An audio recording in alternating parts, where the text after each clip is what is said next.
Jau otro gadu Sabiedrības integrācijas fonds īsteno ārpusskolas pasākumu programmu, kuras mērķis ir veicināt bērnu un jauniešu pilsonisko un demokrātisko līdzdalību, stiprināt nacionālo, lokālo un eiropeisko identitāti, veicināt kultūras un sociālās atmiņas attīstību. Viens no programmas specifiskajiem šī gada mērķiem ir saglabāt no Latvijas emigrējušo iedzīvotāju saikni ar Latviju, stiprināt viņu nacionālo identitāti, veicināt pilsonisko līdzdalību Latvijas sabiedriski politiskajā dzīvē. 28. gadā radās par Latvijas himnu padarīja Dievs svētī Latviju. Jūs zināt tādu dziesmu?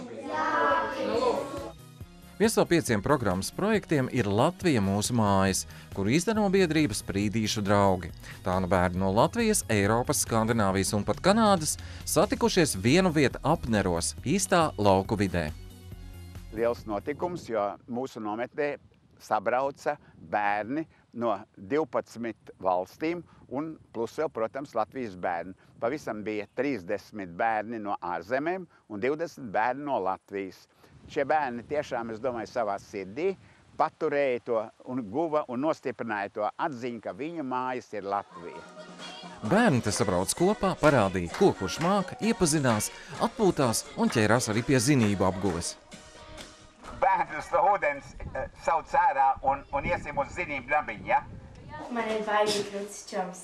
Man ir ļoti lielisks draugs. Jā, pilnīgi aizstājam visus 3 vārdus, vai ne? Šodien pārunājām latviešu valodas izcelsmi, latviešu valodas tīrību, pārunājām ar bērniem, kas ir literārā valoda, kas piesārņo mūsu valodu. Tas ir patriotisms, tas, ka tu esi lepns, ka tu esi nāc no Latvijas. Tika zīmēta arī Latvija ar visām tās esošajām vērtībām, kādas tai šobrīd piemīt bērnu prāta. Es ļoti gribētu vēlreiz braukt šeit uz nometni. Man patīk tas, ka mēs ļoti daudz draugus ieguvu un ar kuriem es varēšu arī sazināties arī ārpus nometnes. Man ļoti patīk dēt. Es esmu pirmo reizi un es noteikti gribētu šeit vēl nākt. Tagad nometne beidzas un tad būs jābrauc uz mājām un tas ir ļoti skumji. Tāpēc, ka šeit ir ļoti forši. Ideja, ka šādām nometnēm jābūt un ārzemēs dzīvojošu bērnu zināšanas jāpapildina, šāds projekts 100% šobrīd trāpīs mērķī. Par to ir pārliecināts projekta vadītājs Aleksandrs Kalvāns.